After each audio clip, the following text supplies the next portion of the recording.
प्यारे दोस्तों नमस्कार। मैं यदुवेंद्र सर हिंदी की इस ऑनलाइन कक्षा में आपका एक बार फिर से हार्दिक स्वागत करते हैं।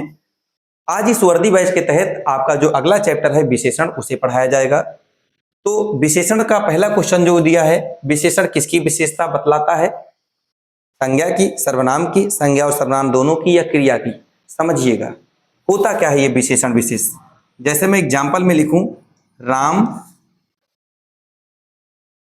अच्छा है। राम अच्छा है, तो राम अच्छा है विशेषता ही विशेषण है। जो किसी की क्वालिटी होती है वही विशेषण कहलाता है। क्वालिटी ही क्या कहलाता है? विशेषण। तो यहां पर क्वालिटी क्या है राम की? वो अच्छा है। तो ये हो जाएगा क्या? इसको तो कहोगे सर ये हो जाएगा विशेषण। और विशेषण जिसकी विशेषता बताता है, जिसके बारे में विशेषता बताता है, वही विशेष कहलाता है। तो बताइए ये विशेषण विशेषता किसकी बता रहा है? ये विशेषण विशेषता किसकी बता रहा है? राम की। राम यहां पर क्या है? संज्ञा। अच्छा, राम की जगह पर वह भी लिख सकते हैं ना, वह अच्छा है। तो तब वो किसकी विशेषता बताता? विशेषण सर्वनाम की। तो आपने एक पॉइंट देख लिया कि जो हमारा विशेषण है वो किसकी विशेषता बताता है? या तो संज्ञा की या तो सर्वनाम की। और दोनों को अगर संयुक्त रूप से कहा जाए, संज्ञा और सर्वनाम का एक नाम दिया जाए दोनों को मिक्स रूप से, तो उसी को क्या कहते हैं? विशेष से कहते हैं। क्लियर हो गया? तो इनडायरेक्टली ये भी कह सकते हो विशेषण किसकी विशेषता बताता है? विशेष की। विशेष के अंतर्गत कौन कौन आते हैं? संज्ञा या सर्वनाम। समझना? तो विशेषण किसकी विशेषता बताता है? या तो संज्ञा की या तो सर्वनाम की। तो करेक्ट आंसर क्या हो गया? सी ऑप्शन हो गया ना, कि विशेषण संज्ञा और सर्वनाम की विशेषता बतलाता है। चलो अगले क्वेश्चन को देखिए। अगला क्वेश्चन दिया है, विशेषण जिस संज्ञा सर्वनाम की विशेषता बताता है उसे क्या कहते हैं? विशेषण जिस संज्ञा सर्वनाम की विशेषता बताता है उसे विशेष कहते हैं। अभी बताया ना, संज्ञा सर्वनाम की विशेषता तो बताता ही है, तो उसे क्या कहते हैं? विशेष कहते हैं, दोनों को मिलाकर। चलो आगे अगले क्वेश्चन को देखो। अगला क्वेश्चन दिया है, राम बहुत बहादुर है, इस वाक्य में कौन सा शब्द विशेष है? राम बहुत बहादुर है, इसमें विशेष बताना है। चलो देखो क्वेश्चन को ध्यान से, राम लिख देते हैं और समझा देते हैं।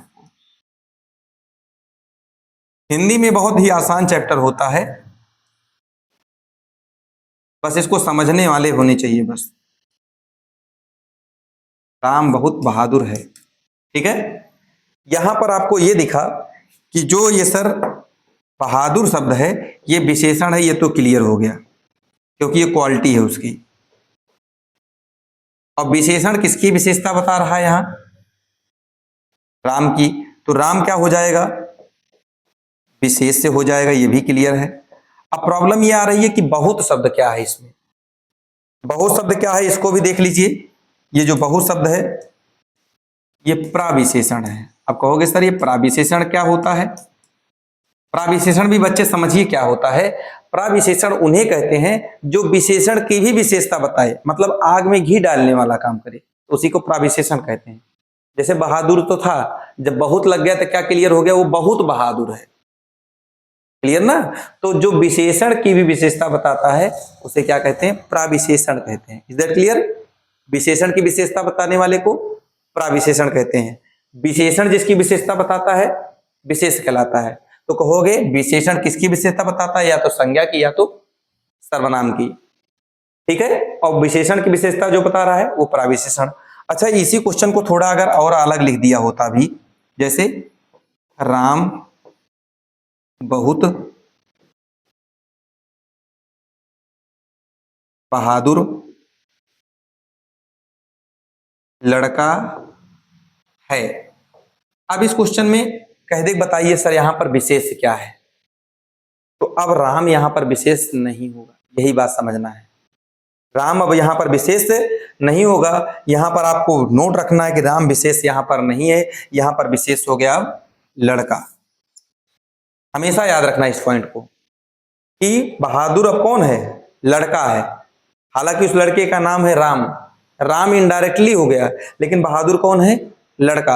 आपको याद नहीं करना है, केवल एक चीज समझना है, विशेषण के नजदीक जो संज्ञा पड़ेगा वही हो जाएगा विशेष। विशेषण के नजदीक जो संज्ञा आएगा वही हो जाएगा विशेष। तो देखिए इस विशेषण के नजदीक कौन आया, लड़का या राम? लड़का आया ना। तो विशेषण के नजदीक जो भी संज्ञा आ जाए, जब दो तीन संज्ञा दी गई हो तो विशेषण के नजदीक वाले संज्ञा को ही विशेषण कहते हैं। ये पॉइंट याद रखना, ठीक है। सेम ऐसे ही करते चलो। अभी देखो पूरा विशेष और विशेषण चैप्टर कैसे आप लोगों का खल्लास होने वाला है। राम बहुत बहादुर लड़का, जो क्वेश्चन दिया देखो वही दे दिया, जो समझाया वही। तो यहां पर कह रहा है विशेष से क्या होगा, तो कुछ अलग आने वाला नहीं पेपर में। सब ये सब आए हुए क्वेश्चन है, ऐसे ही पेपर में आते हैं। जरा देखो बहादुर लड़का पास में पढ़ रहा है, तो यहां पर विशेष से क्या कहलाएगा, लड़का ही कहलाएगा ना। चलो अगले क्वेश्चन को देखिए। अगला क्वेश्चन दिया विशेषण की विशेषता बतलाने वाले क्या कहते हैं, पीछे हो चुका है। बहुत शब्द क्या था, बहुत शब्द ही तो प्रविशेषण था। और बहुत किसकी विशेषता बताता था, विशेषण की।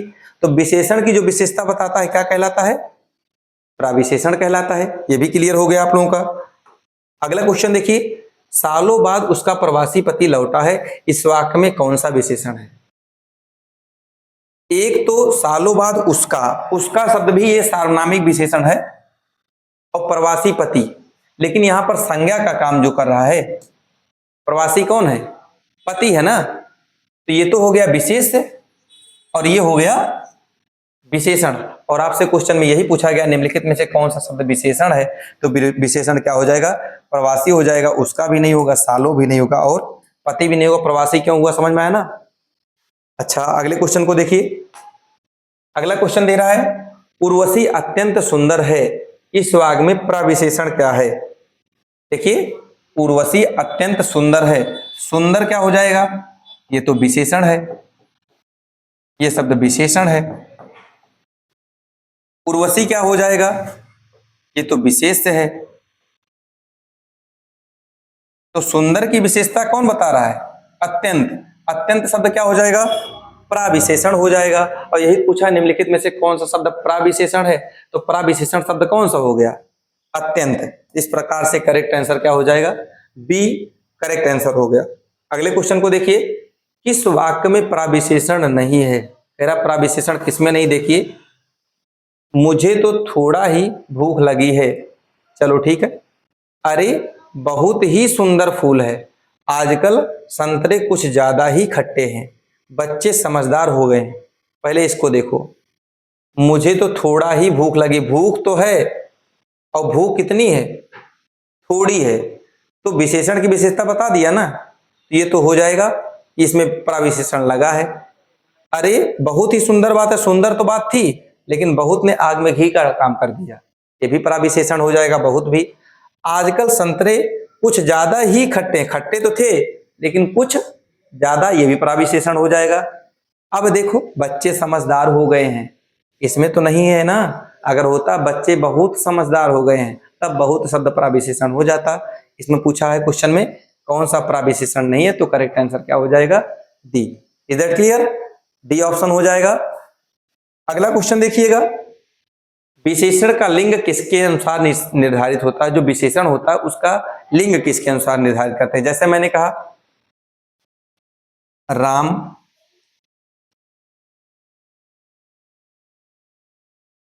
विद्वान बालक है, बालक है, तो विशेषण है ना, ये शब्द क्या है, जो ये विद्वान शब्द है ये क्या है, विशेषण है। तो यही कह रहा है जो विद्वान का लिंग निर्धारित होता है वो किसके अनुसार निर्धारित होता है, क्या वो विशेष के अनुसार, क्या वो विशेषण के अनुसार, क्या वो प्राविशेषण के अनुसार, क्या वो सर्वनाम के अनुसार, किसके अनुसार निर्धारित होता है, बताइए। तो कहोगे सर यहां पर अगर हम लिखें सीता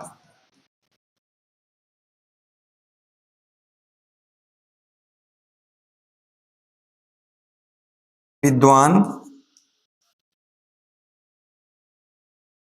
बालिका है, क्या ये सही है, क्या ये सही है, नहीं सही है ना। क्योंकि अब यहां पर हमको विद्वान की जगह क्या लगाना पड़ जाएगा, विदुषी, स्त्रीलिंग यही तो होगा। तो लिंग परिवर्तन किसके अकॉर्डिंग हुआ, संज्ञा के अकॉर्डिंग हुआ ना। इसी के अनुसार तो परिवर्तित हुआ ये। जब सीता लगा या बालिका लगा तभी तो परिवर्तित हुआ। और सीता या बालिका क्या है? संज्ञा। और ये क्या कहलाता है? जो पास में होता विशेषण के, क्या होता है ये? विशेष। तो संज्ञा या सर्वनाम के अनुसार ये परिवर्तित हो रहा है विशेषण का लिंग। तो संज्ञा सर्वनाम क्या कहलाते हैं? विशेष से कहलाते हैं। इस प्रकार से इसका करेक्ट आंसर क्या हो जाएगा? विशेष के अनुसार विशेषण का लिंग या परिवर्तन होता है। क्लियर? थोड़ा थोड़ा ध्यान से देखना और विशेषण चैप्टर अभी खल्लास हो जाएगा, पूरा आपको तैयार हो जाएगा, ये मेरी गारंटी है, बस देखते रहिए। अगला क्वेश्चन दिया, विशेषण मूलतः कितने प्रकार के होते हैं? चलो भाई इसको भी देख लेते हैं, कुछ भी इसमें नहीं है। मूलतः कह रहा है, एक तो होता है गुणवाचक विशेषण, एक होता है संख्यावाचक विशेषण, संख्यावाचक विशेषण, एक होता है परिमाणवाचक विशेषण, और एक होता है भाववाचक विशेषण। तो पहला है गुणवाचक विशेषण। कैसे गुणवाचक विशेषण होता है? किसी के गुण को पहचान कर, जैसे गुण को पहचानते हैं, आकार को देखते हैं, उसका आकार कैसा है, छोटा है बड़ा है, रंग को पहचानते हैं, ठीक है, ये सब क्या हो जाएंगे? उनकी क्वालिटी हो जाएगी ना। जहां भी क्वालिटी की बात आ जाएगी, दशा को पहचानते हैं तो गुणवाचक हो जाएगा। वहीं संख्यावाचक में संख्या देखते हैं, गिनते हैं, जो काउंटेबल हो, जो गिना जाता है, वो संख्यावाचक होता है। संख्यावाचक भी दो प्रकार के होते हैं, निश्चित संख्यावाचक, अनिश्चित संख्यावाचक। जो निश्चित होते हैं वो फिक्स होते हैं, अनिश्चित वाले फिक्स नहीं होते हैं। इसी संख्यावाचक में क्रम बोधक है, गणना बोधक है, आवृत्ति बोधक है। तो ये सब भी आपको बताएंगे जब अभी क्वेश्चन आएगा। क्रम बोधक क्या होता है? क्रम बोधक मतलब पहला, दूसरा, तीसरा, ऐसे रैंकिंग के अनुसार आते जाएं, पहला, दूसरा, तीसरा, चौथा, ये क्रम बोधक हो गया। आवृत्ति बोधक क्या है? जो फ्रीक्वेंसी के अकॉर्डिंग है, मतलब 2 गुना, 3 गुना, 4 गुना, 10 गुना, ये क्या हो जाएगा? ये हो जाएगा आवृत्ति बोधक। समूह बोधक क्या हो जाएगा? समूह बोधक हो जाएगा जैसे लड़कों, तो कई लड़कों का क्या हो गया? समूह हो गया। सभाओं का क्या हो गया? समूह हो गया, ठीक है। या जैसे मैं कहूं गणना बोधक देख लिए, आवृत्ति बोधक देख लिए, ठीक है, और क्रम बोधक भी देख लीजिए। गणना बोधक क्या है? गणना बोधक क्या है? मैंने कहा कि 10 पेन थे, तो गणना की है ना 10 पेन की, तो हो जाएगा गणना बोधक। अभी जैसे क्वेश्चन आएगा अच्छे से देख लेंगे। परिमाण बोधक क्या होता है? जिसमें माप तौल की बात करें, ठीक है, जिसमें क्या किसकी बात है? माप तौल की बात है, जिसमें गिना ना जा सके जिस चीज को, उसके बात हो जाता है परिमाण बोधक। परिमाण बोधक भी दो तरीके का होता है, निश्चित परिमाण बोधक और अनिश्चित परिमाण बोधक। जैसे कुछ किलो सोना या 10 किलो सोना। 10 किलो सोना क्या हो जाएगा? निश्चित परिमाण बोधक, और 10 किलो, कुछ किलो सोना अनिश्चित परिमाण बोधक। दोनों क्लियर? अगला आता भाव, जो दिखाई नहीं देता है, केवल फील किया जाता है। ऐसे जैसे अच्छाई, बुराई, सुंदरता, ये सब क्या होते हैं? समझ में आया? तो गुणवाचक, संख्यावाचक, परिमाणवाचक और भाववाचक होते हैं। आप जरा इसको समझिए थोड़ा। काली रात अंधेरी है, इसमें विशेष क्या है बताओ? काली रात अंधेरी है, अंधेरी क्या है? अंधेरी, देखिए ये तो विशेषण है, ये विशेषण है। और विशेषण भी कैसे काली रात है? बहुत काली रात है ना, तो ये क्या कहलाएगा? प्राविशेषण। विशेषण की भी विशेषता बता रहा है ना, ये क्या हो गया? प्राविशेषण हो गया। काली शब्द क्या इंगित किया? अंधेरी है, लेकिन अंधेरी है तो उसके साथ साथ आग में घी का काम कौन किया? काली, और ज्यादा अंधेरी हो गई। और ये दोनों किसकी विशेषता बता रहे हैं? रात। तो रात क्या हो जाएगा? विशेष से हो जाएगा। और आपसे क्वेश्चन में पूछा क्या था? निम्नलिखित में से विशेष शब्द क्या है? तो कहोगे सर रात विशेष शब्द है। ओके, अच्छा, काली रात अंधेरी है, ये अगर ऐसे लिखा होता तो क्या होता? रात। चलो भी आगे समझाते हैं उस चीज को, बहुत अच्छा बात बताने वाले हैं। यह किताब मेरी है, इस एग्जाम्पल में समझा देंगे। इस वाक्य में यह शब्द किस प्रकार का विशेषण है? तो पहले यह शब्द को देखना है, ये किस प्रकार का विशेषण है। भाववाचक विशेषण नहीं, सार्वनामिक विशेषण है। जो पढ़े थे चौथा भाववाचक नहीं, उसे सार्वनामिक विशेषण कहते हैं, ठीक है। गुणवाचक, संख्यावाचक, परिमाणवाचक और सार्वनामिक विशेषण 4 प्रकार के होते हैं। ठीक है, यही चारों हैं जो आपको यहाँ पर दिख रहे हैं। गुणवाचक, संख्यावाचक, परिमाणवाचक या सार्वनामिक विशेषण, इसको सही कर लेना। ये भाववाचक गलत लिख दिया गया है, ये सार्वनामिक विशेषण होगा। ठीक है, चलो आगे देखो। हो जाता है, भूल जाते हैं चीजों को, कुछ चीजें हो जाती है मिस्टेक, लेकिन बाद में समझ में आ जाता है सही है क्या।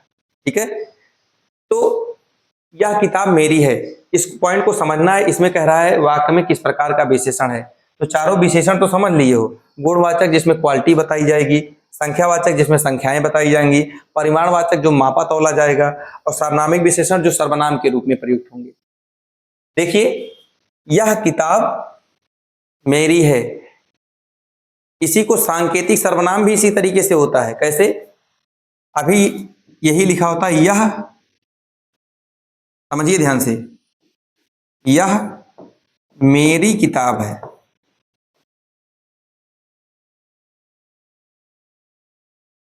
यह मेरी किताब है। अब ये सार्वनामिक सर्वनाम निजवाचक सर्वनाम हो गया। ठीक है, अब ये क्या कहलाएगा? निजवाचक सर्वनाम। क्यों निजवाचक सर्वनाम है? जब दो सर्वनाम एक साथ प्रयुक्त हो जाए और संकेत करें तो वहां पर सार्वनामिक सर्वनाम होता है। ठीक है, निजवाचक सर्वनाम होता है। Is that clear? जब दो सर्वनाम एक साथ यूज हो और वो किसी की तरफ संकेत कर दें तो वहां पर विशेषण नहीं होता है, सार्वनामिक विशेषण वहां पर नहीं होता है, वहां पे सार्वनामिक सर्वनाम, निजवाचक सर्वनाम होते हैं। ठीक है, जैसे यह मेरी किताब है, संकेत कर दिया ना, यह मेरी किताब है। यह और मेरी ये दोनों क्या है? एक साथ सर्वनाम ही तो है। जब दो सर्वनाम एक साथ प्रयुक्त होंगे तो वो निजवाचक सर्वनाम कहलाएंगे। ठीक है, लेकिन वही विशेषण का क्या रूल कहता है? संज्ञा के साथ हमेशा सर्वनाम लगा होगा। संज्ञा के साथ हमेशा जब सर्वनाम लगा होगा तो वो क्या कहलाएगा? वो सार्वनामिक विशेषण कहलाएगा। देखो, किताब क्या है? संज्ञा है ना, किताब क्या है? संज्ञा है। और यह शब्द क्या है? सर्वनाम।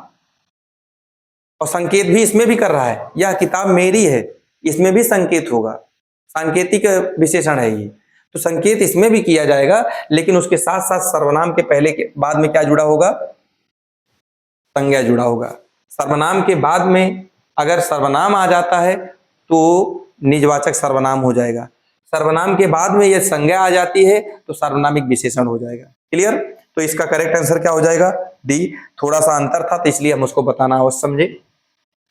वैसे अगला क्वेश्चन है, इनमें से गुणवाचक विशेषण कौन सा है? देखो, गरीबी, भूखा, पीला सा, या उपरोक्त सभी। गरीबी भी तो उसकी दशा है, गरीबी क्या है? उसकी दशा। सूखा क्या है? ये भी दशा है। और पीलापन क्या है? रंग है। तो हमने क्या बताया था? दशा, रंग, आकार, ये सब क्या होते हैं? गुणवाचक विशेषण होते हैं। तो सभी क्या हो जाएंगे? गुणवाचक विशेषण। ओके, आगे देखिए, पहली पुस्तक वापस करो में पहली कौन सा विशेषण है? पहली क्या है? पहली कौन सा विशेषण? पहली, दूसरी, तीसरी, चौथी, ये कौन सा विशेषण हो जाएगा? गणना, क्रमवाचक, आवृत्ति बोधक या गुणवाचक? अच्छा, गुणवाचक तो है नहीं पहली, दूसरी, तीसरी, अब इन तीनों में इसमें 2 गुना 4 गुना आता है आवृत्ति में, तो ये भी नहीं होगा। अब आता है गणना और क्रमवाचक में, पहला, दूसरा, तीसरा, चौथा, पांचवा, ये क्या होता है? क्रम है। ठीक है, अगर 10, 5, 12, 15 ये होता तो गणना होता। तो पहली, दूसरी, तीसरी, चौथी, पांचवी शब्द क्या हो जाएगा? क्रम बोधक हो जाएगा। जब भी आएगा पहली, दूसरी, तीसरी, चौथी, ये क्रम बोधक। अभी होता पहला, दुगुना, 2 गुना, 4 गुना, 6 गुना, जब आवृत्ति का बोध हो तो आवृत्ति बोधक। गुणवाचक तो जानते हो, रंग, दोष, गुण, ये सब जो बताए जाते हैं ये गुणवाचक होते हैं, बुराई, अच्छाई।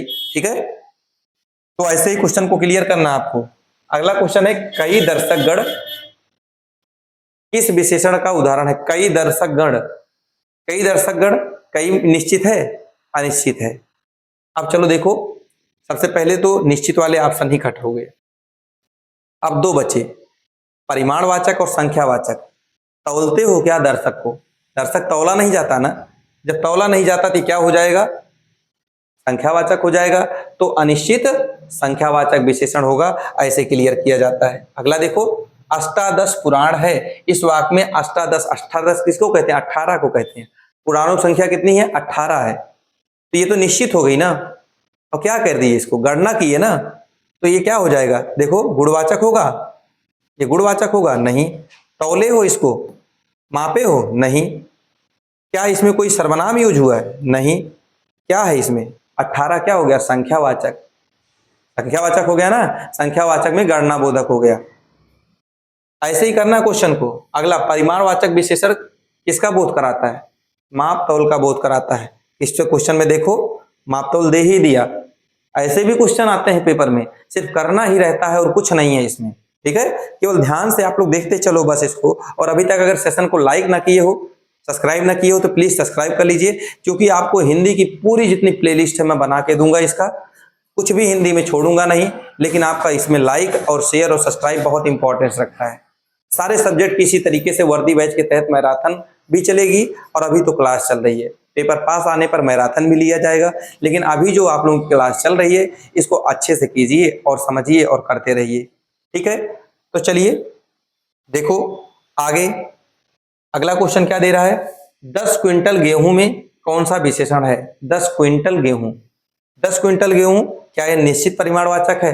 क्या यह अनिश्चित परिमाणवाचक है?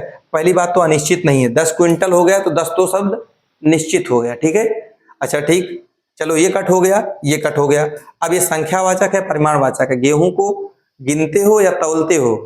तो कहोगे सर तौलते हैं, तो अगर तौलते हैं तो ये परिमाण होगा। ठीक है, इस प्रकार से हो गया परिमाणवाचक। अच्छा ठीक, सारी फसल वाक्यांश में कौन सा विशेषण प्रयुक्त हुआ है? यही क्वेश्चन ज्यादा आते हैं। सारी फसल, सारी फसल ये सर्वनामिक है? नहीं, कोई सर्वनाम यूज नहीं हुआ, कोई गुण यूज नहीं हुआ है, कोई संख्या नहीं यूज हुआ है। क्या फसलों को गिनते हो? गिना नहीं जाता ना, उसको क्या करते हैं? अनुमान लगाते हैं, मापते हैं, तौलते हैं। सारी फसल क्या हो जाएगा? परिमाणवाचक हो जाएगा। Is that clear? अगले क्वेश्चन को देखो, लघु शब्द का उत्तमावस्था क्या होता है क्या ये उत्तमावस्था? 3 अवस्थाएं होती हैं। ठीक है, जैसे आप इंग्लिश में पढ़ते हो कंपैरेटिव डिग्री, सुपरलेटिव डिग्री, ऐसे ही इसमें भी होता है 3 अवस्थाएं। एक प्रथमावस्था होता है, एक उत्तरावस्था होता है, और एक उत्तमावस्था होता है। प्रथमावस्था जैसे इसी का देख लो, इसी शब्द का लघु, ये क्या हो जाएगा? प्रथमावस्था। लघुत्तर, मध्यमावस्था या इसी को कहा जाता है उत्तरावस्था। और उत्तमावस्था क्या होता है? लघुत्तम। और इसको प्रथमावस्था को मूलावस्था भी कहते हैं, मूलावस्था भी कहते हैं। ठीक है, लघुत्तम। अब ये क्या हो जाएगा? उत्तमावस्था। जैसे गुड बेटर बेस्ट पढ़ते हो, गुड बेटर बेस्ट, गुड शब्द क्या हो जाएगा? मूलावस्था, यही मूल रूप है। बेटर शब्द कब लगाया जाता है? जब तुलना किया जाता है। तो उत्तरावस्था कब होगा? जब दोनों की तुलना होगी, दो लोगों की तुलना होगी, तो वहां पर उत्तरावस्था होता है। और जब वो सबसे अच्छा हो जाता है, उससे अच्छा कोई है ही नहीं, तो वहां पर होता है उत्तमावस्था, बेस्ट वाला पोजीशन। तो गुड शब्द क्या हो जाएगा? अगर इंग्लिश में कहें तो गुड शब्द हो जाएगा मूलावस्था। यहां पर बेटर शब्द क्या हो जाएगा? बेटर शब्द हो जाएगा उत्तरावस्था। और बेस्ट शब्द क्या हो जाएगा? हो जाएगा उत्तमावस्था। इससे क्लियर कर लेना आप लोग। तो यहां पर लघु शब्द की बात किया गया है, लघु शब्द का उत्तमावस्था क्या होगा? तो लघु शब्द का उत्तमावस्था क्या होगा? लघुत्तम। ऑप्शन नंबर बी करेक्ट हो गया। ठीक है, 3 अवस्थाएं होती हैं विशेषण की। तो ऐसे ही मध्यमावस्था में जो पढ़े हो, उत्तरावस्था में उसमें तर लगता है, और उत्तमावस्था में क्या लगता है? तम लगता है। मूलावस्था तो जानते ही हो आप लोग। इतिहास शब्द का विशेषण रूप क्या होगा? इतिहास का विशेषण। अब आप लोग कोई शब्द ऐसे पढ़ो, इतिहास का विशेषण ऐतिहासिक होता है। इक प्रत्यय लगने पर विशेषण तो बनता है, लेकिन इक प्रत्यय लगने पर पहला वाला शब्द जो होता है वो बड़ा रूप हो जाता है। तो देखो ये 2 शब्दों से मिलकर बना है, इतिहास प्लस इक। अगर इक प्रत्यय किसी भी शब्द में जोड़ दिया जाता है तो पहला अक्षर क्या हो जाता है? बड़ा रूप धारण कर लेता है। ठीक है, उसमें आ जुड़ जाता है। आप जानते हो आ और छोटी ई, इसको जोड़ने से कौन सा शब्द हो जाता है? ऐतिहासिक हो जाएगा। क्या हो जाएगा? ऐतिहासिक हो जाएगा। ठीक है, ऐतिहासिक कोई शब्द नहीं होता, ऐतिहासिक होता। बड़ी मात्राएं हमेशा बनती है, ध्यान देना। हमेशा कैसी मात्राएं बनती हैं? बड़ी मात्राएं। पहला वाले शब्द में कैसी मात्रा लग जाती है अगर एक प्रत्यय जुड़ता है? बड़ी मात्राएं लग जाती हैं। ठीक है, तो अब देखिए किस ऑप्शन में दिया गया ऐसा, ऐतिहासिक। करेक्ट आंसर कौन सा हो जाएगा, ऐतिहासिक भी लगा है। इक प्रत्यय लगने पर भले ही आ और ई जुड़ने से ए होता है, लेकिन आपको एक रूल मैं सिखा रहा हूं, इक प्रत्यय लगने पर कभी छोटा स्वर आता ही नहीं है स्टार्टिंग में, उसको बड़ा रूप में ही लिखा जाता है। तो ऐतिहासिक होगा, ऐतिहासिक नहीं होगा। जैसे परलौकिक नहीं होता है, परलौकिक में भी ई लगा है, पारलौकिक। Is it clear? अच्छा, तो ये हो गया विशेषण और विशेष कैसे जोड़े जाते हैं, अच्छे से समझ गए। थोड़ी सी चीजें और आपको समझने को बची हैं। क्वेश्चन देता है एक, निम्नलिखित में से कौन सा शब्द इसमें विशेषण है, उसको भी समझिएगा। जैसे मैं कह दूं कि आपको, जैसे एक शब्द बोला मैं, चलो लघु को ही लिख लो, ये लघु शब्द विशेषण है कि नहीं है, लघु शब्द विशेषण है कि नहीं है। या मैं जैसे कहा छोटा शब्द, छोटा शब्द विशेषण है या नहीं है। सारे चीजों समझिए, जब भी आपको विशेषण की पहचान करना हो तो संज्ञा के पहले, संज्ञा के पहले या बाद में यही शब्द जोड़ के देख लो, जिसको जो जो ऑप्शन में दिया हो। अगर वो फिट हो जाए इसका मतलब वो विशेषण है। जैसे छोटा शब्द है, जोड़ो इसको, कोई संज्ञा ले लो। चलो संज्ञा मैंने ले लिया लड़का, तो क्या ये छोटा शब्द इसके आगे या पीछे एग्जिस्ट लग जा रहा है, छोटा लड़का। अच्छा, अभी यही लेता, मान लीजिए अभी एग्जाम्पल के तौर पर लेगा ईमानदारी, देखो ईमानदारी। अब बताइए क्या ये विशेषण है? इसको लगाइए लड़का के आगे पीछे, लड़का ईमानदारी या ईमानदारी लड़का, नहीं लग पा रहा है ना, कहोगे ये विशेषण नहीं है। अगर यही शब्द सर लिखा होता ईमानदार, अब ये विशेषण हो जाएगा। लगाइए लड़का के आगे पीछे, संज्ञा के पहले लगाइए या बाद में लगाइए, ईमानदार लड़का। अब लग गया ना। तो यही एक पहचान है विशेषण की, कि संज्ञा या संज्ञा के पहले या संज्ञा के बाद में अगर कोई भी शब्द एग्जिस्ट कर जाता है, वो लग जाता है, तो तुरंत ही वो विशेषण कहलाने लगता है। ठीक है, जैसे सुंदर और सुंदरतम, सुंदर लड़की होती है, सुंदरतम लड़की होती है, सुंदर लड़की होती है ना, तो सुंदर क्या हो जाएगा, विशेषण हो जाएगा तुरंत। क्लियर हो गया ना। तो यही एक तरीका और था, जो आपको क्वेश्चन आता है निम्नलिखित में से कौन सा शब्द विशेषण है, तो विशेषण पहचान करने का यही तरीका है कि आप कोई संज्ञा या सर्वनाम संज्ञा उठाओ और उस संज्ञा के पहले या बाद में चारों शब्द लगा के देख लो, जो शब्द वहां पर लग जाए वही विशेषण है, बाकी और कोई विशेषण हो ही नहीं सकता। यही रामबाण औषधि है, घोर के पी जाओ इस बात को, कुछ भी रटने की जरूरत नहीं है। विशेषण की यही सबसे बड़ी पहचान है कि संज्ञा के पहले या बाद में वो शब्द लगाओ, अगर वो लग जाता है तो जान लीजिए कोई विशेषण है, अन्यथा नहीं है। बस इतना ही जानना है। तो बस इतनी ही थी विशेषण। अब विशेषण विशेष कहीं से भी आ जाए, परीक्षा में आए कहीं से, आंसर होगा यहीं से, ये फिक्स है आप लोगों का। ठीक है, आज के बाद इसके बारे में नहीं सोचना है विशेषण होता क्या है, विशेष क्या होता है, विशेषण के कितने प्रकार हैं, ये सब कुछ नहीं सोचना। आवृत्ति बोधक क्या होता है, जिसमें गुना शब्द लग जाए। क्रम बोधक क्या होता है, जो क्रम से आए, पहला दूसरा तीसरा चौथा पांचवा, ये क्रम बोधक है। संख्यावाचक क्या होता है, जिसमें गणना हो, जो काउंटेबल हो, संख्यावाचक।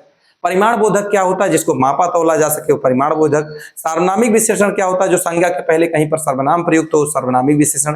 तो कुछ तो नहीं बताना, जहां से भी पेपर में आता है सब कुछ तो करा दिया आपको। बस अभी तक अगर आप चैनल को सब्सक्राइब ना किए हो तो कर लो यार सब्सक्राइब, और शेयर भी कर देना। और जितनी भी आप लोग क्लास इसकी देखे हो या अभी नहीं देखे हो, तो पूरी क्लास देख लेना। और साथ में इस वर्दी बैच के तहत, चाहे वह मैथ हो, रीजनिंग हो, या जीएस हो, ज्योग्राफी हो, कंप्यूटर हो, कोई भी सब्जेक्ट आपको, उस सारे सब्जेक्ट की एक प्लेलिस्ट बनी हुई है, जा करके जो भी आपको नहीं आता हो उसको देख लेना। कहने को ये फ्री है, लेकिन है ये फ्री से बहुत अच्छी चीज है, जो आपको पेड बैच में मिलता है। आज मैं वही चीज आपको फ्री क्लास में जरूर दे रहा हूं। उतना जितना मेहनत आपको पेड क्लास में टीचर्स करते हैं, उससे कई गुना ज्यादा मेहनत मैं इस फ्री क्लास में देने की कोशिश कर रहा हूं। और आप लोग कमेंट बॉक्स में अपनी राय बताइए कि आपकी राय क्या है, कि आपको क्लास कैसी लगी। चलते हैं इसी के साथ। जय हिंद, जय भारत, मिलते हैं अगली क्लास में।